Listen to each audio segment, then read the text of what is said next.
Hi, and welcome to ChateauTales. Today, Sir Gawain and the Green Knight.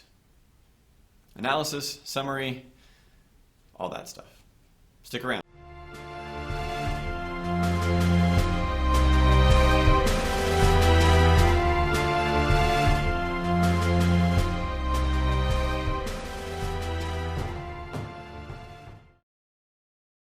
All right.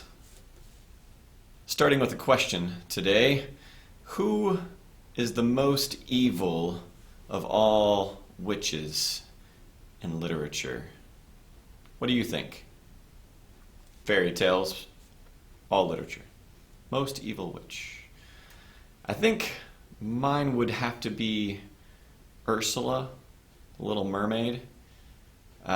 She literally and figuratively takes away the voice of Ariel, who is cast out only to be rescued and given as some sort of fairy tale pimp to the guy.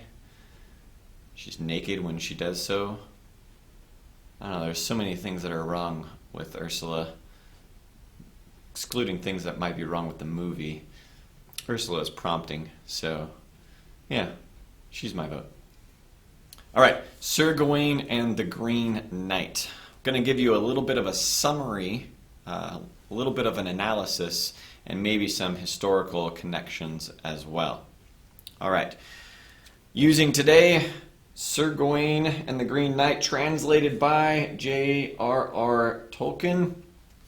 It's one of my favorites. So, where do we start? The Pearl Poet, as we know this person who wrote this tale, this chivalric tale, he or she wrote this around probably the 14th century. I think some of the dates are a little loosey-goosey, but that could just be my memory. He starts, or she starts, at Troy. There's maybe a little bit of a hint of the pride issue at the very beginning by starting at Troy, but we're also establishing that there is a great lineage up into King Arthur's court by Felix Brutus on down to Rome there and Aeneas and the founding. So that's why we start right there with the lines, "When the siege and the assault had ceased at Troy, and the fortress fell in flame to fire, brands, and ashes." So again, little pride issue. We know the Trojans fell because they were a little bit overconfident by bringing that horsey into their walls. And then we just move on and establish where we're at Christmastide, part of the liturgy and the kind of superimposing of Christendom onto some Celtic traditions, which is where we get the Ursula question. Who's the most evil? Well, we're already thinking this is Arthurian. We must have King Arthur. We must have King Arthur's court. We have his knights, and therefore we probably have Morgana, who is an enchantress and a witch. We start knowing the title of the Green Knight. Green is a symbol of nature, and this is romantic because it's tied to medieval literature. That's romance for you.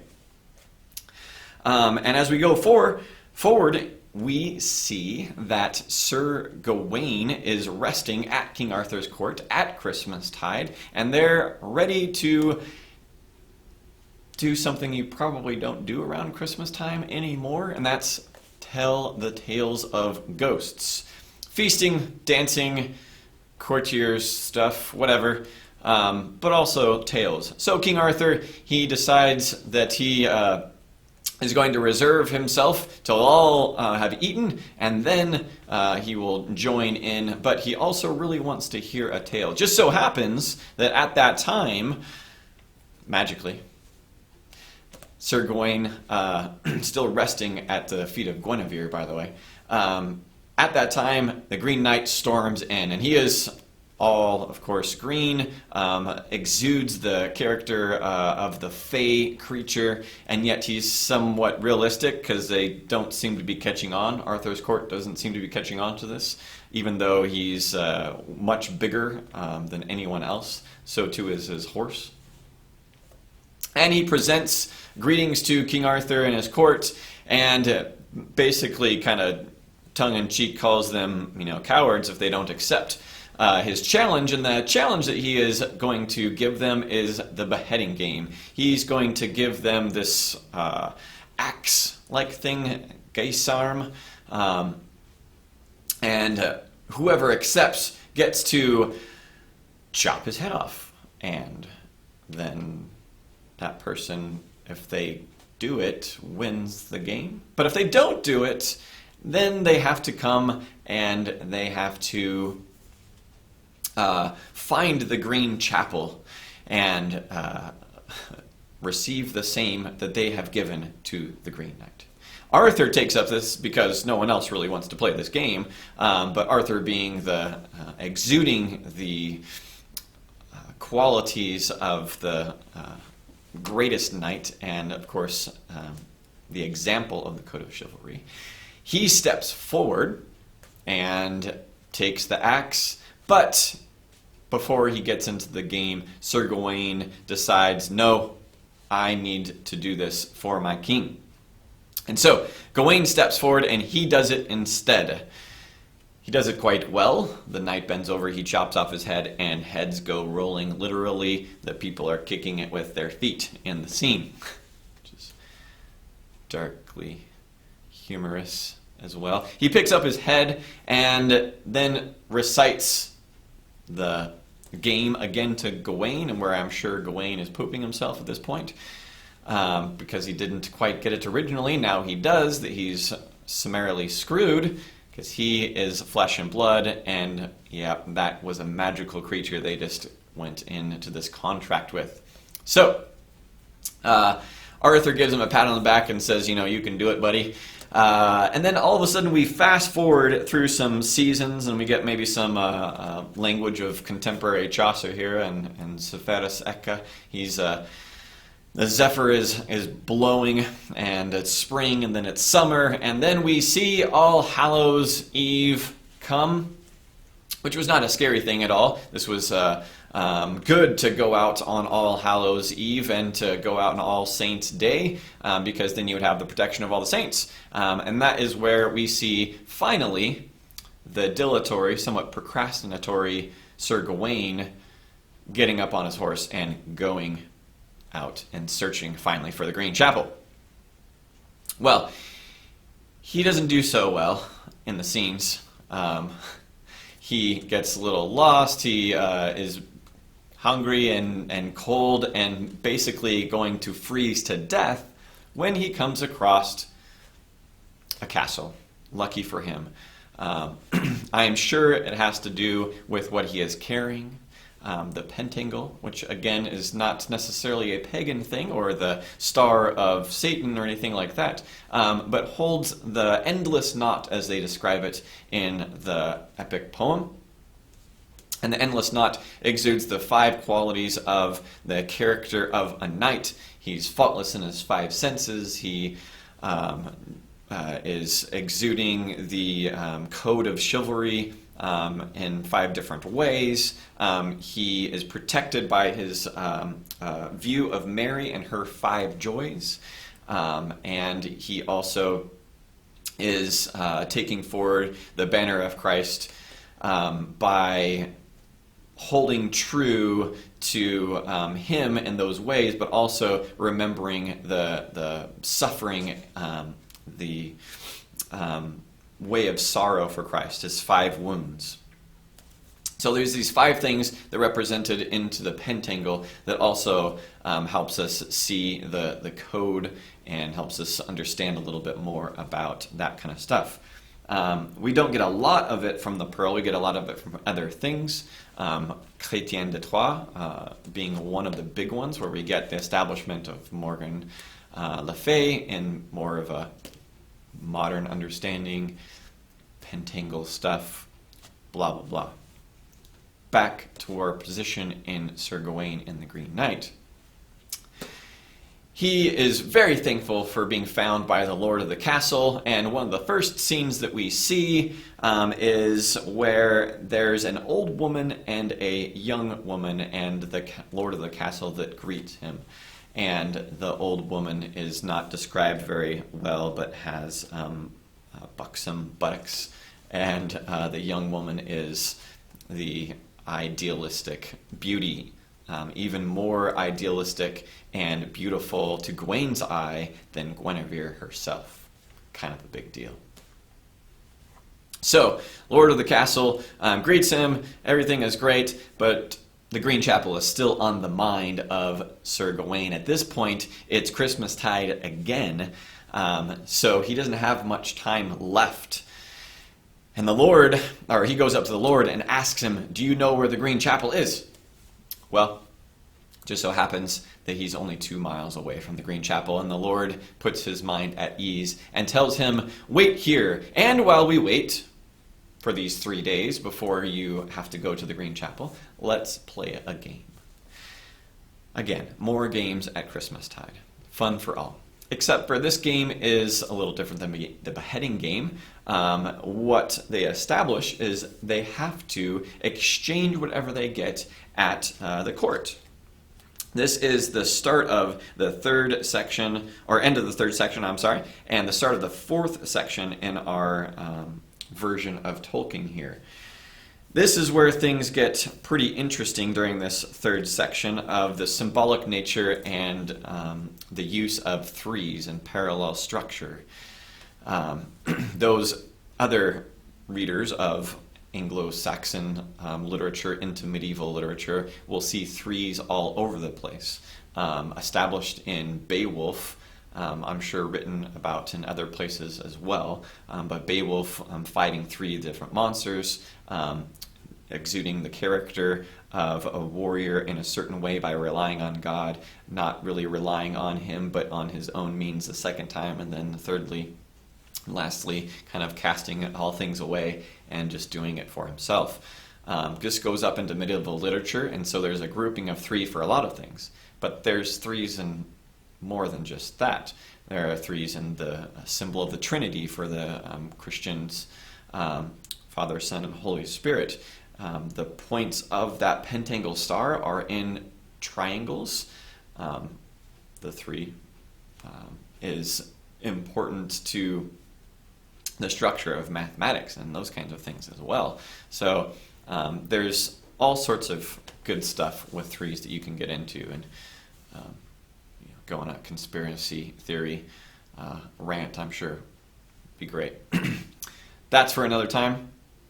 Going back to our story here for a second, we get that parallel structure with the Lord of the Castle and Gawain. So the Lord of the Castle goes out hunting, and as he is hunting for different things. But the first day, he comes across a doe and kills that doe. And he slaughters it, and there's some fun language about that. And then we go over to Sir Gawain, who has been hunted as well. Not hunting, but hunted by the Lady of the Castle. She shows up in his bedchambers and plays the doe.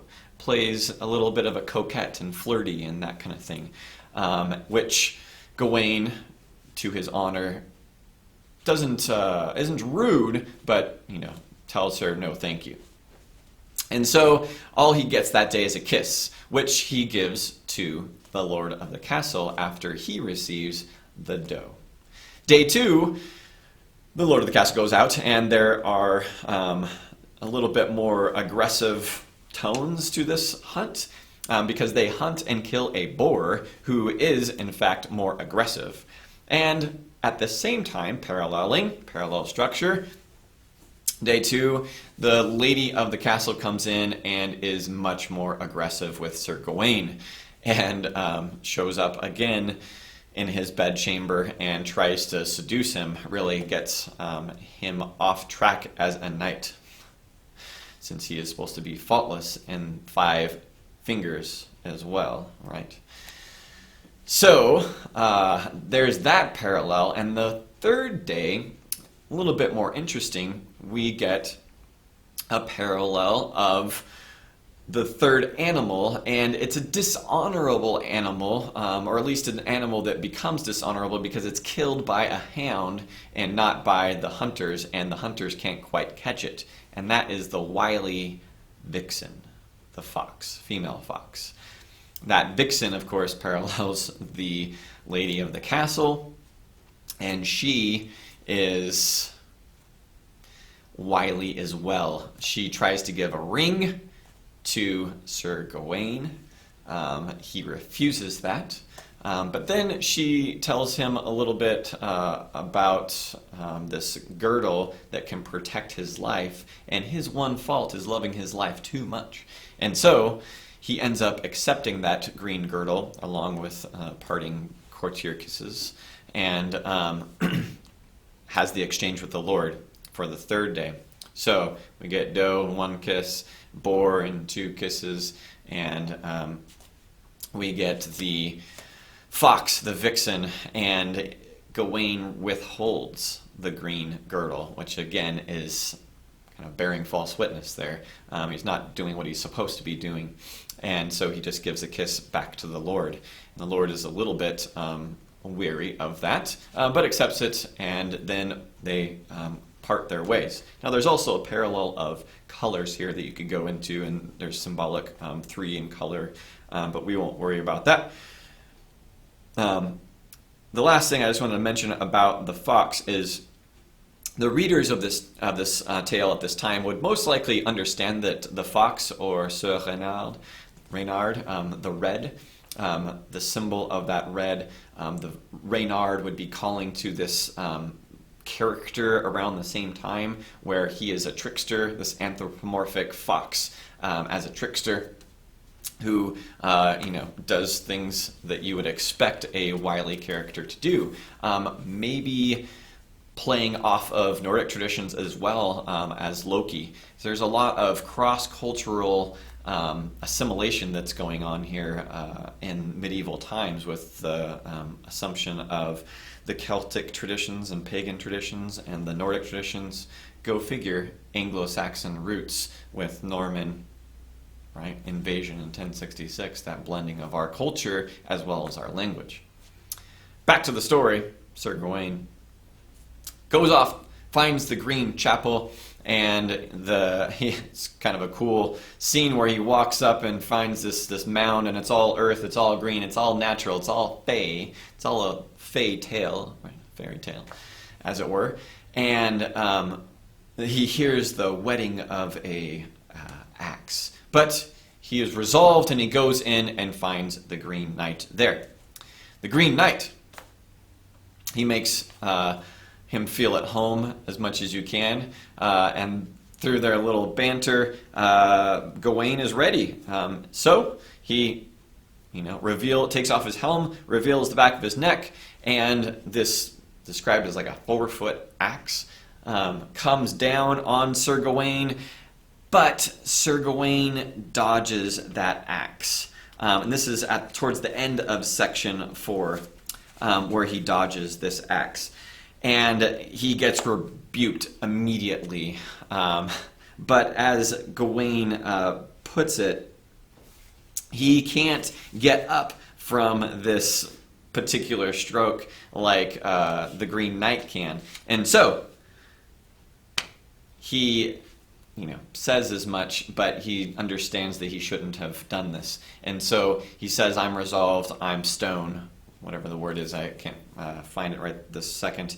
And he bends down to take that second stroke.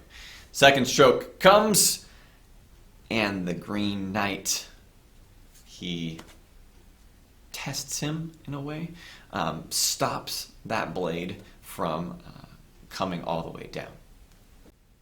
So, Gawain is in the cave, the Green Chapel, in this place, and he is ready to take the 3 strokes. That's right, 3 strokes, because, wait for it, that parallel structure, the great man And green gladly prepared him, gathered up his grim tool there, Gawain to smite with all his lust in his limbs. Aloft he heaved it. But Gawain on that guy's arm then glanced to one side, as down it came gliding on the green there to end him, and he shrank a little with his shoulders at the sharp iron. With a jolt the other man jerked back the blade, and reproved then the prince, proudly him taunting. Thou art not Gawain, said the green man, who is so good reported. So Gawain doesn't take the hit. He feints and moves out of the way and kind of shyly, doe-like, is not ready for the strike. Do you see the connections? So, the second strike comes, and Gawain, being immediately rebuked by the Green Knight, says, "Yeah, I'm sorry. That's not me," and is resolved, aggressively so, to just take that strike. Aggressively so because it's a parallel structure with the boar and the thing that happened at the castle, because they're all interconnected, even though Gawain doesn't realize it just yet. And finally, at the second stroke, he comes down, and the knight comes down on him, but holds and doesn't actually do it. He tests Sir Gawain, but he is resolved in that way. And so he commends him for that and finally takes a third strike at him, but it doesn't work. He gets nicked on the neck, Sir Gawain does. And so as he leaps back and brandishes his sword and everything and gets his helmet back on, the Green Knight kind of chuckles and says, "I know why. I know what happened." And rightfully so, Sir Gawain doesn't really understand. Because, as it says, "First I menaced thee in play with no more than a trial, and clove thee with no cleft. I had a claim to the feint. For the fast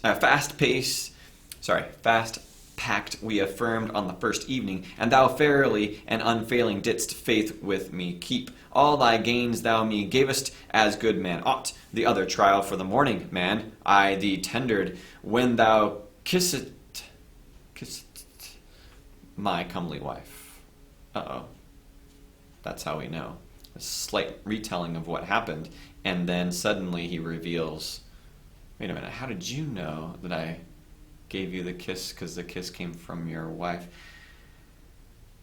For the two here I offered only two harmless feints to make. The true shall truly repay. For no peril then need to quake. How didst fail on third day, and so that tap now take."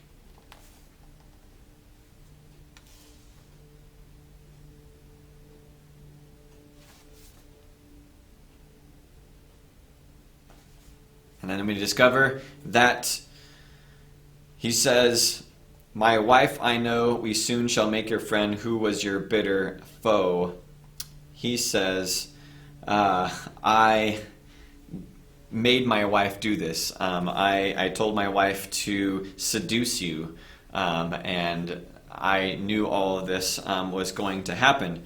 And there's a interesting rebuke there by Sir Gawain by referencing a bunch of fictions in biblical history.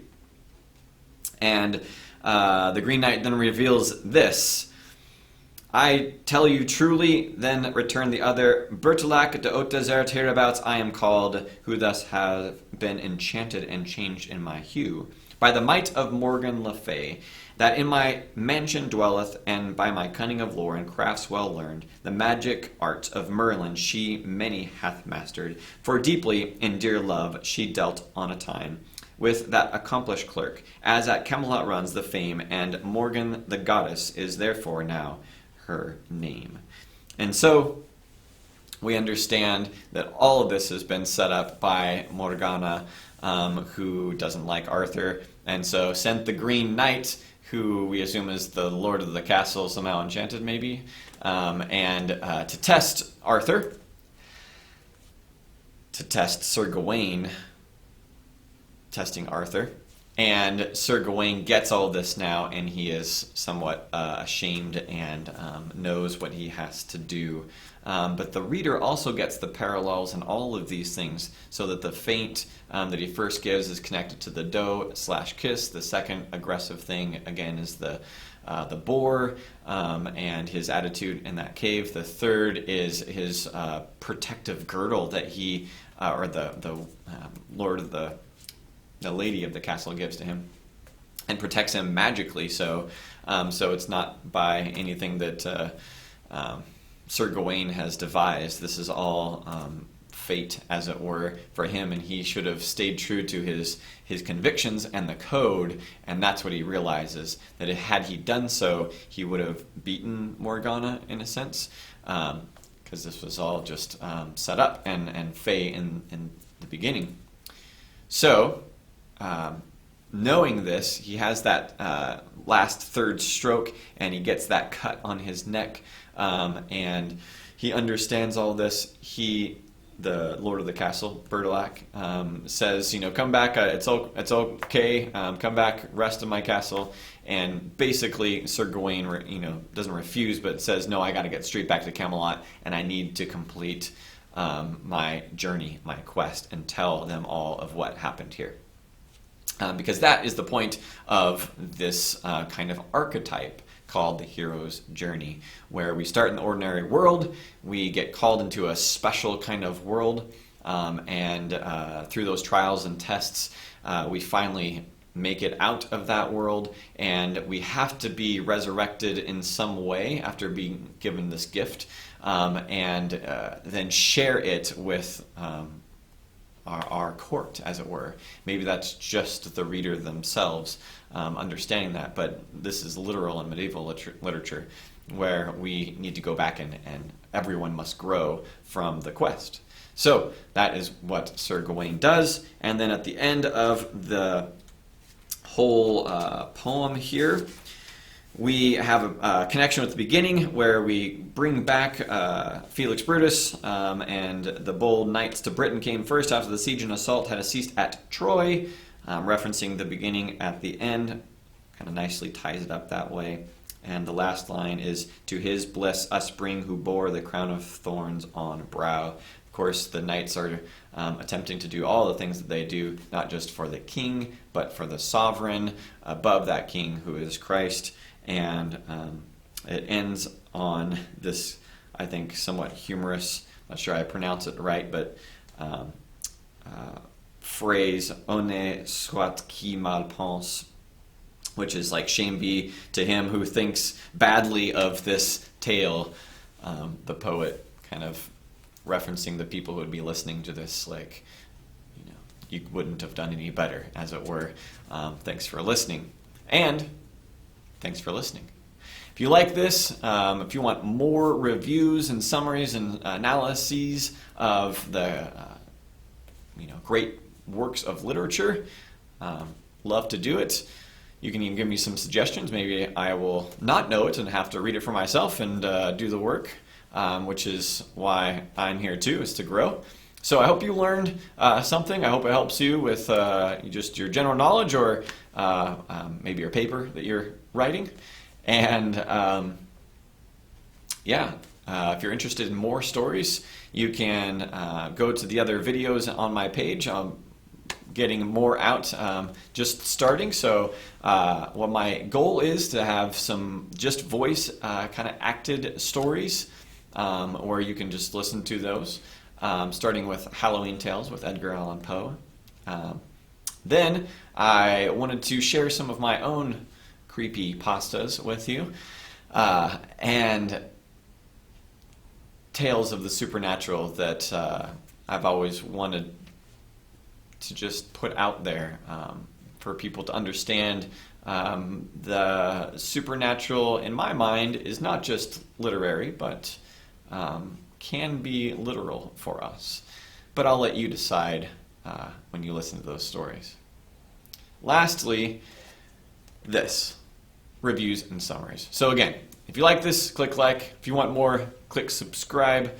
Little bell icon should bring you back here when I have new content. So thanks for listening. Have a good one.